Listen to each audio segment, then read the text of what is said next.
We are all going to age. Yes, even you, Miss 20-year-old. And you know, that next inevitable step that freaks most people out. But maybe there's a different definition of being ageless. Maybe it's more to do with our mindset. And maybe we're more than just a number. We are ageless.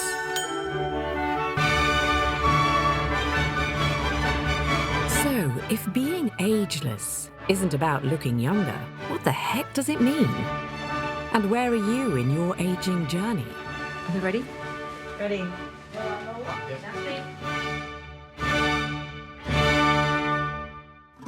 Last episode, we met Gray, who is on a mission to seek out those who are seemingly ageless, to find out what their secret is. When you come across people like Sarah Jane Adams, she's ageless because she seems to have a really clear sense of self, absolute sense of where she's going, clearly doesn't give a stuff about what people think. She's not your typical 68-year-old. What's so inspiring about the people that I'm so fortunate to meet is they're all living their absolute best lives every day. You can just feel it and you can hear it.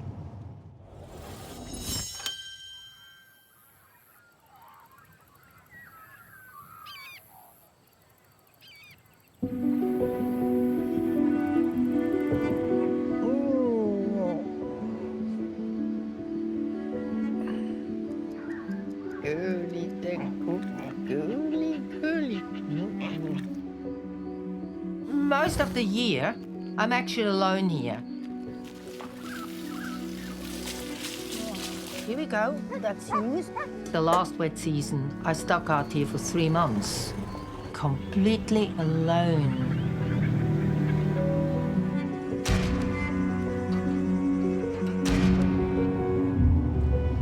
I'm on my way to meet Barbara Walker. She's 70 and she lives in very remote outback Western Australia, in what you would call one of the most hostile places on earth. Nothing will stop me. In the bush, you have to be stubborn, otherwise you cannot survive. King brown snake's in the camp, she's a dead one. There's no one here. If she bites you, you have no chance. She's lived there for 30 years, and the last 16 she's lived on her own.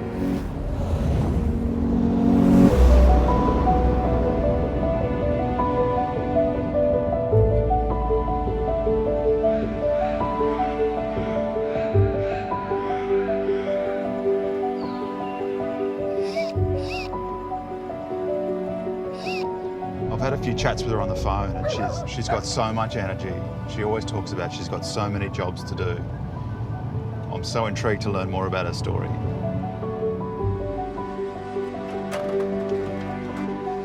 Hello, Gray. How you doing? So good to meet you finally. Yeah, We made it. you made it. How are you going? I'm great. How you doing? Oh, you had a long journey, huh? Yeah, you live in the middle of nowhere. It's nice, huh? It's beautiful. I can't believe you live here alone. Can you show me around? Yeah, Let's I'll have a show look. you around a little bit. Oh, there's a wallaby. Yeah, that's a rock wallaby. Oh, look. They're not so frightened.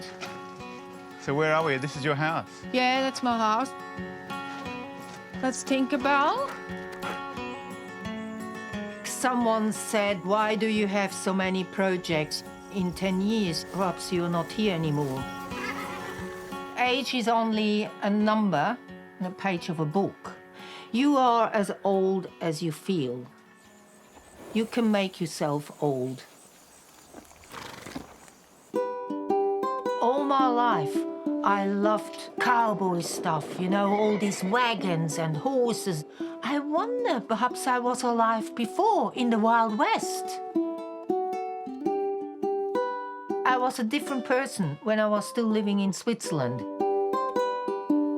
Since my childhood, I was looking for a place like this, but you cannot find it in Europe. I was was traveling for 2 months with a friend from Switzerland. We seen this sign to Roy's place. We drove this 8 kilometers. And we seen a little bit an old caravan in the back of it. I've seen this old man coming, only had long trousers on, nothing on the top, a cobra hat and barefoot. And then I said, Helen, Helen. I was really scared. He went up to Helen and Helen was asking him, is it possible we can camp here? And he said, yeah, cost you $10. She looked at me and she said, what do you think, Barbara? And then I said, no, it's all right. I would like it here. And he heard my accent. And then he said, where are you from? I said, Switzerland. Switzerland? Yeah, come into my camp, you know. In the end, we stayed for nothing, you know. When I came over here, I was living with Roy. I had really that feeling I came home now. This is my home. I suddenly realized I've been born in the wrong country. I never felt comfortable. Then you come over here, oh, no house, no street, nothing. Only the sound of nature. The first thing that strikes me as I walk around her camp is the environment is so harsh. How on earth does a 7-year-old live here? How the hell does she survive here, let alone thrive? I met Barb 30 years ago, straight out of Switzerland. Roy introduced me to her and said, this is my new partner, Swiss lady that's going to come and help me. And instantly I thought, oh my God, how long is she going to last out there? She has no idea what she's in for.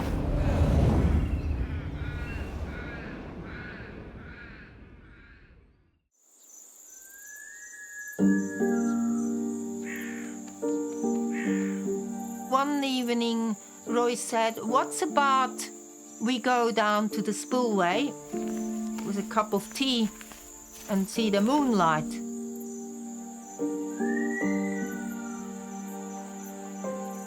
You could see the moon was shining into the water, reflecting, you know. It was a little bit romantic too. He said, Barbara, I wanted to ask you something. Would you like to marry me? And then I said, what? No, I never wanted to get married, you know. The longer I stayed with Roy, the more I liked it. And I didn't want it to leave. And then I felt completely in love with that man.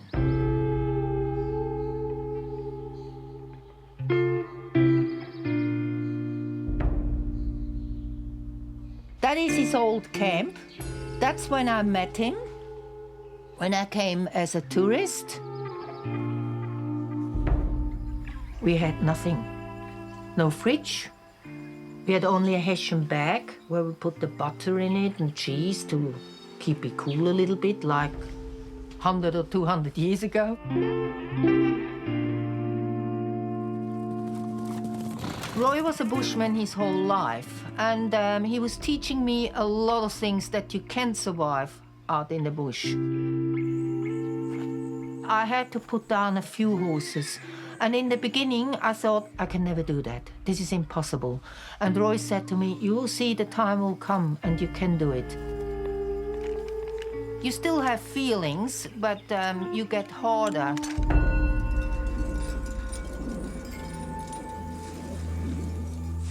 You've got to be crazy to be out here to do what she does. It's tough, working in this heat all day, every day.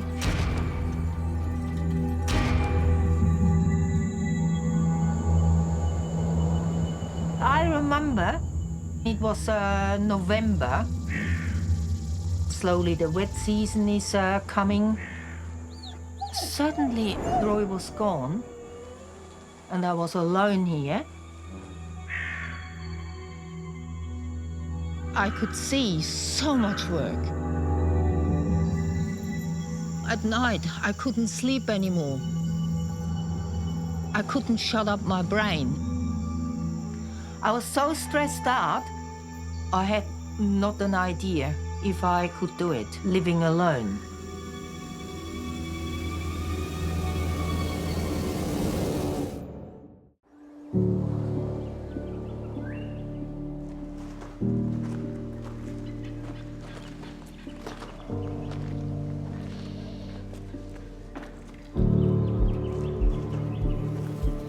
This is where I buried Roy. It's a special place. I never feel alone when I come here. It's quite difficult to explain, but I feel like someone else is here too. But I can't see him, I can only feel him.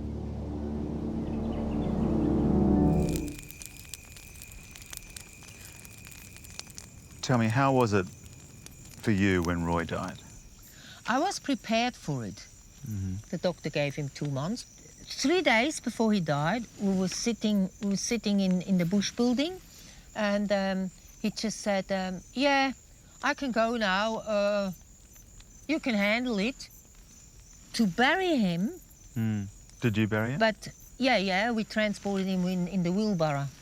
Really? In his wheelbarrow. Oh, you don't know that story? No. You know, he died in the caravan, and I had these 2 women with me. So we put the rope in the front of the wheelbarrow, so the 2 women were pulling and I was steering. We went up to the retreat and digging the hole. Wow. Jacqueline said to me, Barbara, you're the tallest one, lie in there to have a look if it is long enough. I was lying in that grave, I didn't feel comfortable. Tell you what, lying in that grave. Yeah, it's good, you know. He was just a little bit taller than me. So the days after, or the weeks after he passed, did you think this was all going to be too much? Yeah, I just didn't want it to live alone. That was my problem. I couldn't live alone. Just company, not having company? I was never alone in my life. I was always with someone. And then so you're just in the never completely alone, you know.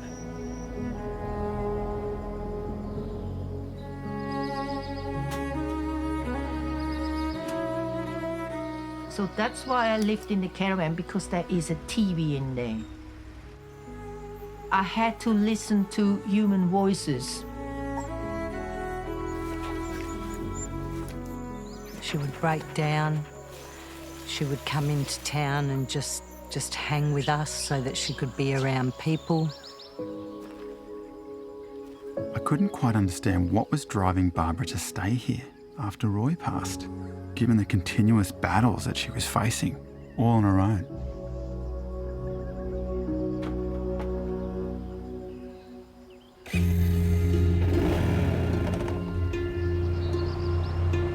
I have a few scars around.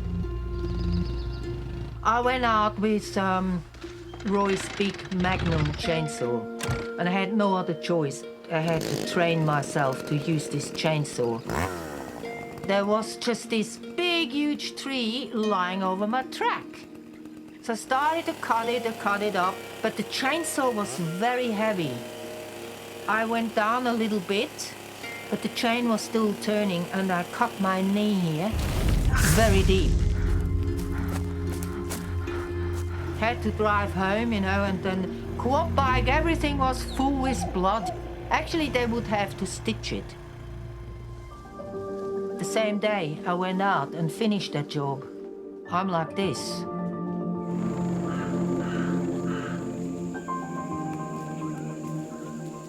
The land is talking to you, but only if you are alone by yourself out in nature. You realize you can connect things what you cannot do in a concrete world. You think different and you see different. I'm not the same person anymore. After Roy died, the next few years, there was always a little bit fire. There was one fire came in over the hill, and I started to backburn. When I came to the end of it, it went out of hand.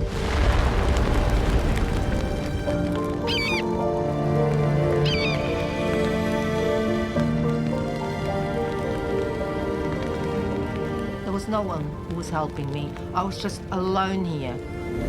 I was so stressed out because I was fighting fire non-stop for 18 hours. Tears were running down because I knew everything what I was working for, I will lose it. You keep going because you want to save the land, you want to save your camp and the animals.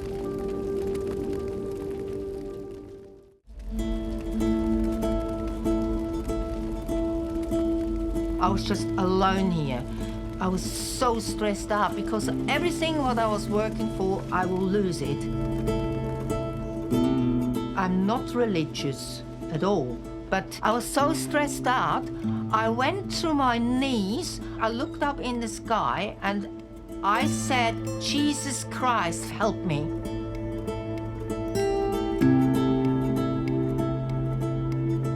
The 2019 fires nearly destroyed Barb. When you see everything you work for is burnt, it's like a shock. It needs time to get over it. And you feel completely down. There's nothing you can do. You can't do any work.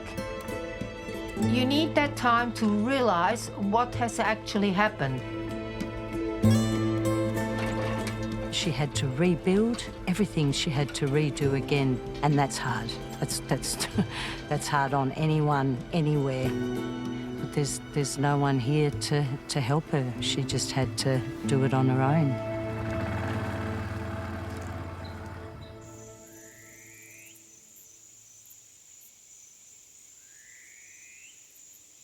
Do you know, people would say that you live in one of the most hostile environments on Earth. Do you ever think about that?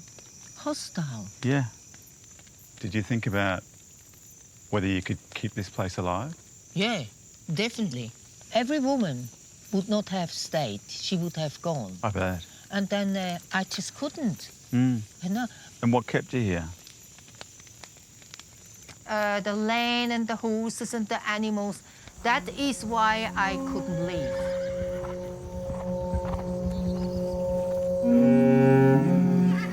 I have to stay here to look after Roy's horses. That was actually the turning point. But then I realized I'm the caretaker over this place. As long as I'm alive, I have the power to do something, to make it better and better and better.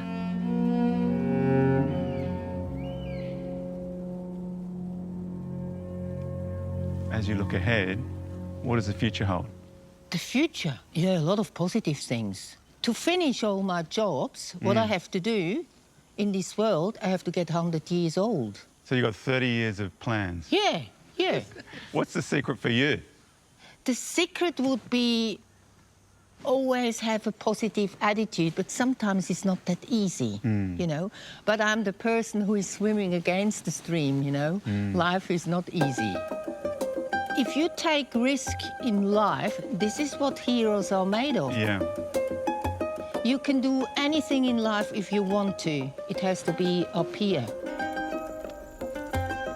You know, people say, oh, you turned 70. Yeah, 70, that's so cool, you know. Or when I turned 60, they said, how old are you? Twice 30. Always 50. Thank you for having us. Yeah. Thank you for talking with me. That's all right. I could talk for hours, you know. They always say I'm talking too much.